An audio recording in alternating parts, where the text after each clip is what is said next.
I was wondering when it came to a point that they said he has to open up his defense and close in 6 days.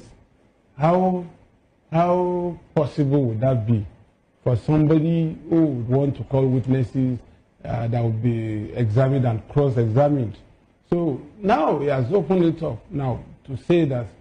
I was wondering, except maybe the judge would have to be doing 24 hours every day for 23 witnesses to come up and give evidence in a case that is critical and of national importance. So to that extent, I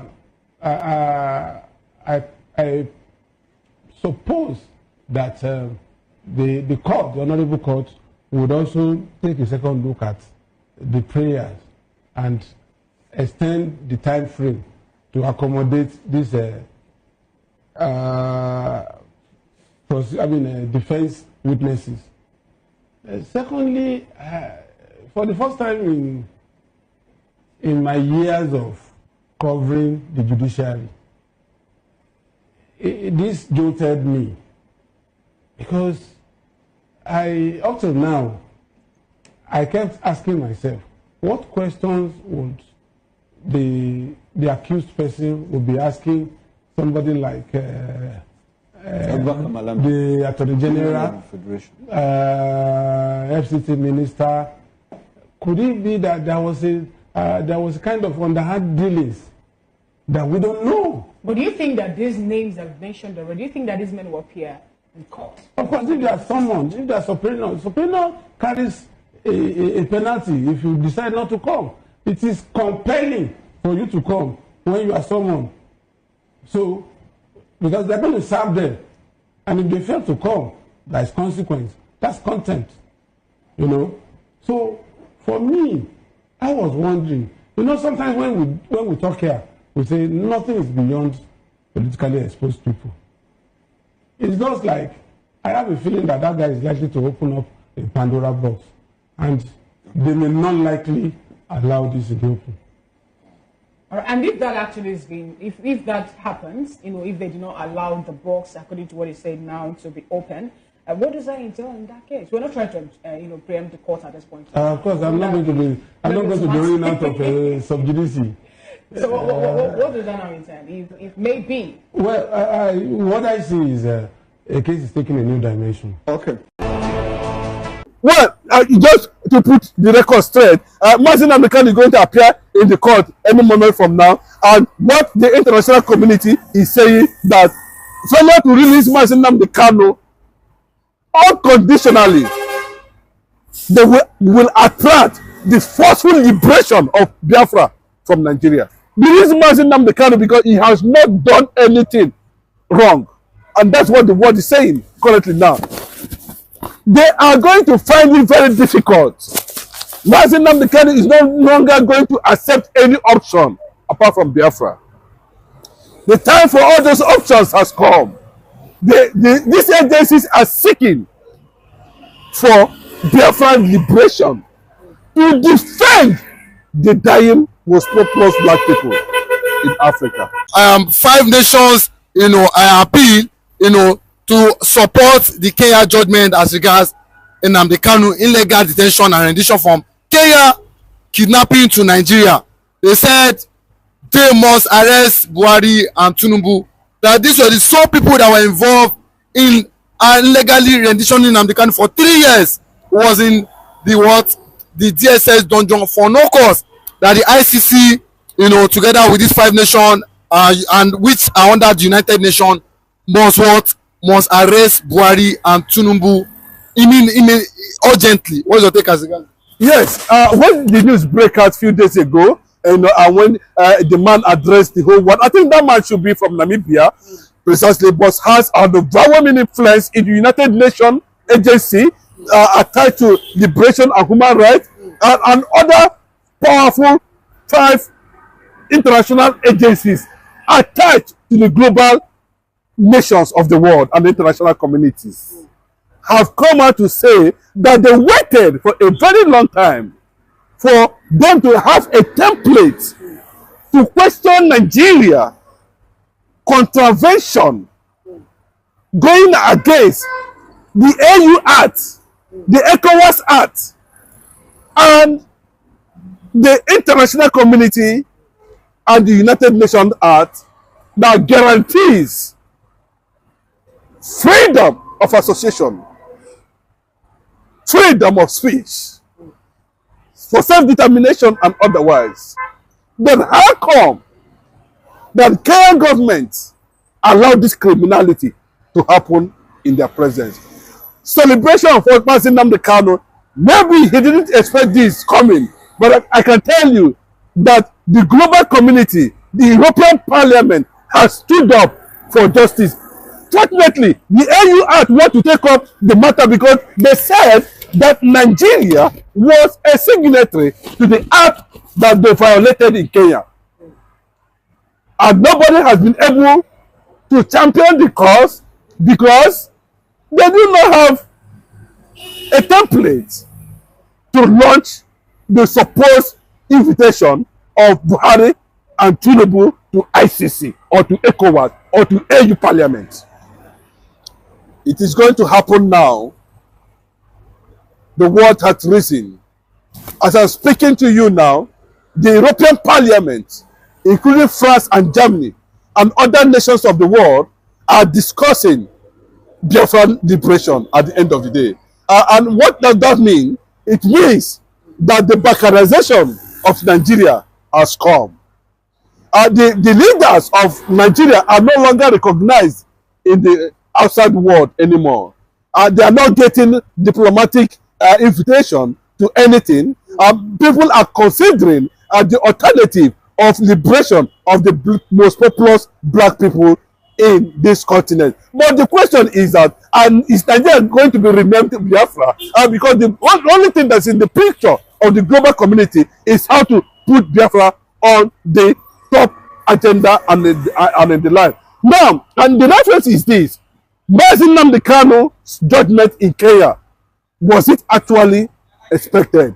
Maybe a lot of people did not expect it, but right there, the struggle continues. The Kenyan government gave judgment, said this will happen in their country, and this guy, they contravene.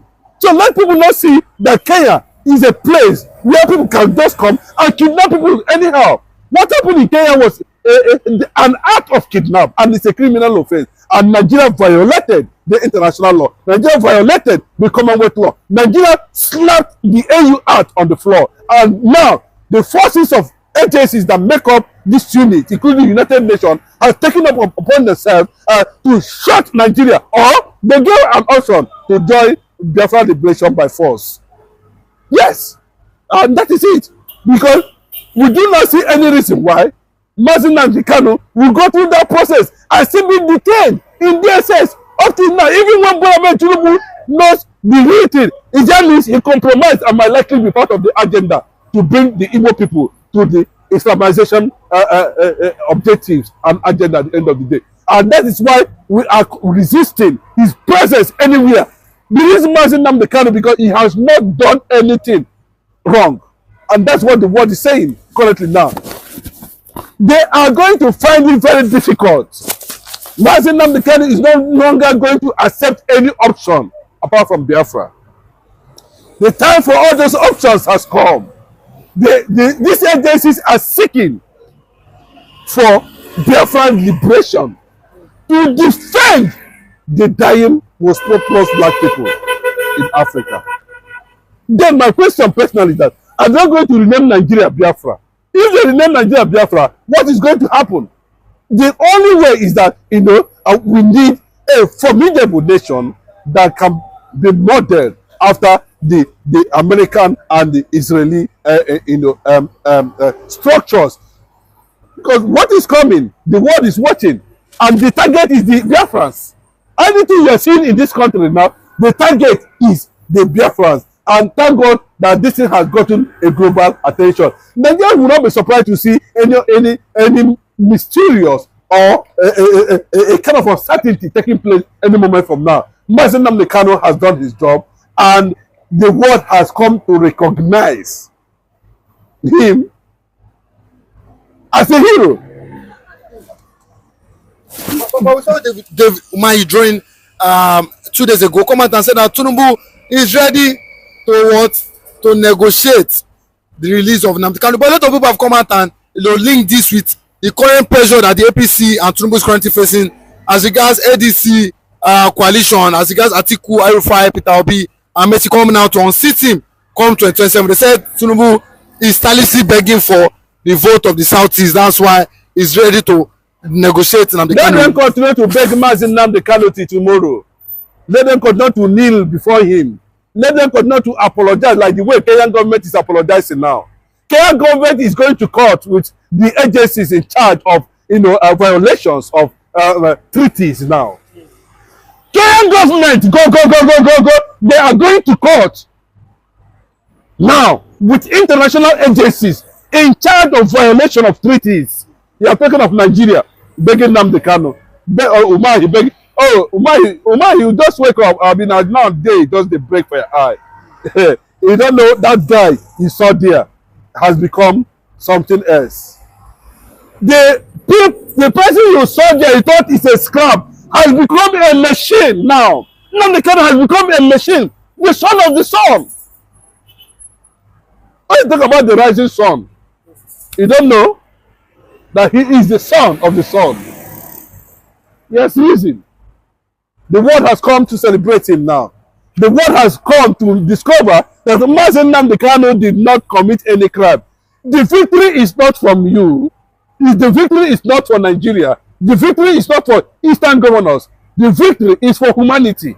The victory is for liberation. The victory is for freedom of the black race.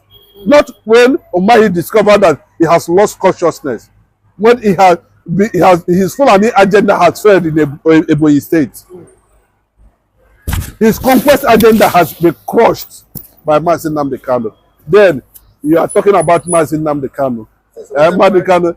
Well, Ohaneze have made it very clearly. Thank God for Assunta John Tambata, who made it very clearly that Nnamdi Kanu's freedom will not be used as negotiation for 2027 for the already collapsed APC government in Nigeria. Are you sure it's not just making mouth? Bros, if na mouth, we would have known. But Nnamdi Kanu has gone beyond Nigeria and is greater than Nigeria currently now. Basically, man is the only most popular freedom fighter in the world now, and has many times hit the global agenda. Let me explain. A lot of people will not understand this. When you look at Nelson Mandela and you look at Nnamdi Kanu, you look at the likes of Fela Okuti, then you look at Gerefayemi, you look at Desmond Tutu, what's it called, Steve Biko of South Africa, and all these people. Look at them clearly. You will discover something.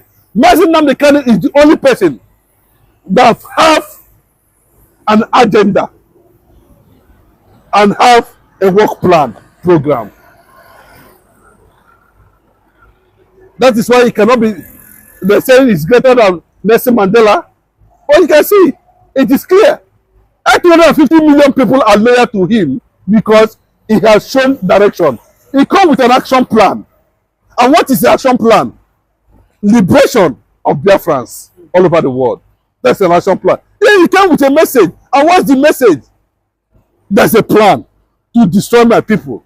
And there must be resistance. And he is the first of resistance. He is the first of resilience. Where was Umahi and the Eastern governors? How come Umahi is just coming out now to say, Umahi Nnamdi Kanu? Because that's what I'm telling you. Something is coming to bruise the head of Nigeria. Something is coming to bruise the head of Nigeria. Imagine where other people are being released and Nnamdi Kanu is being kept in the DSS custody up till now. What does that tell you? What crime has Nnamdi Kanu committed? When we saw the war and Sowore and the rest of them go scot-free. It's a question for Tinubu to answer. What Boy said is that the Tinubu government has seen after him that his bank account have not been freezed.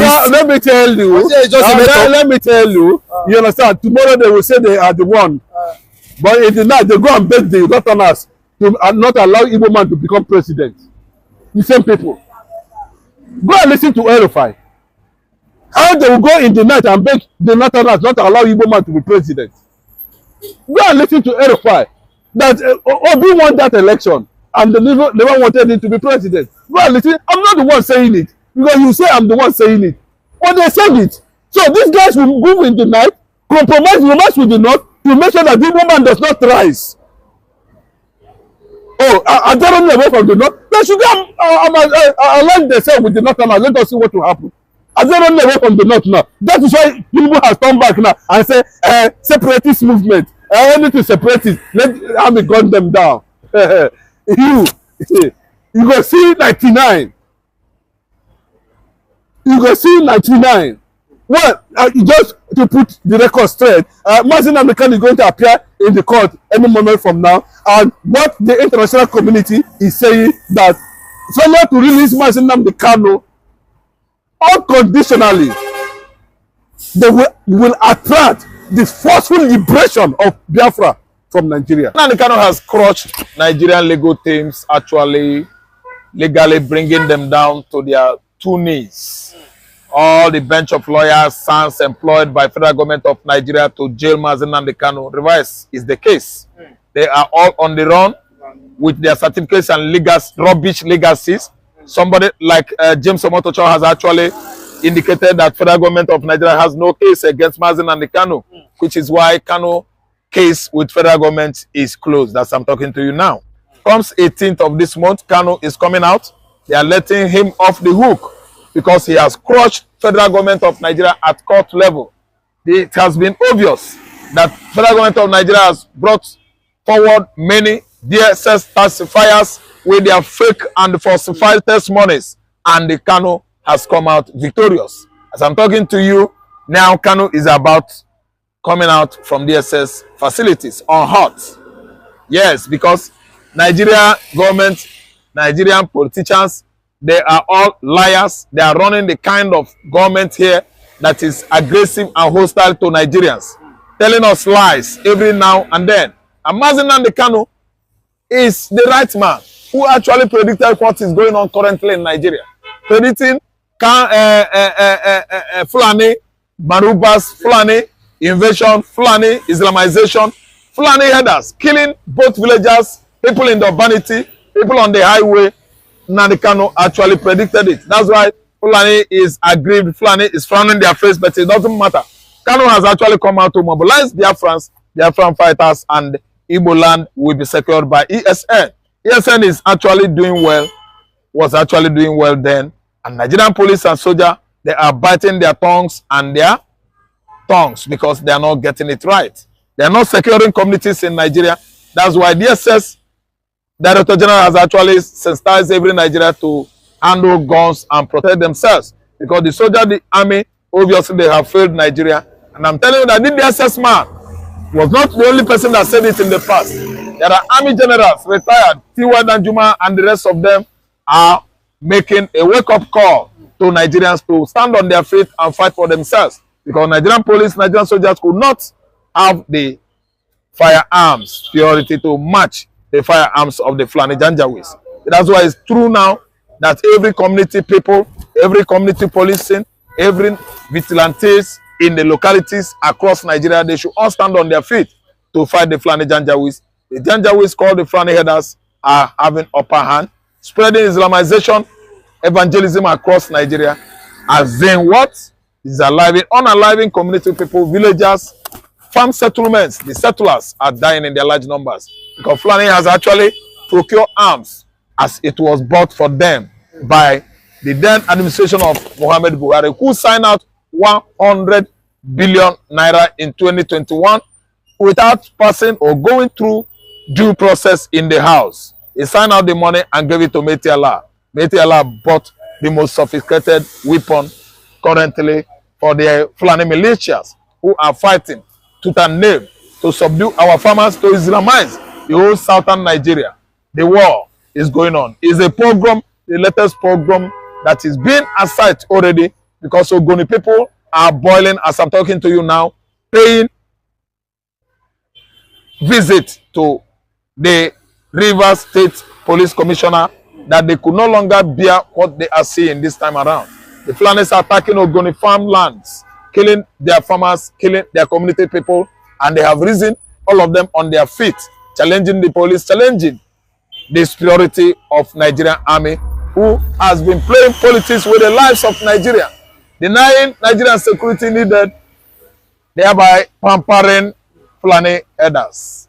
Everybody is going to stand on their feet. The Igbos, the Jo, the Yoruba, the Efik, the Ibibio, the Yorubas, the Angas, the tribes called Nupes, Egala, Idoma, all over Mid-Belt. It is the right time. Everybody should come out en masse to drive the Fulani out of Nigeria.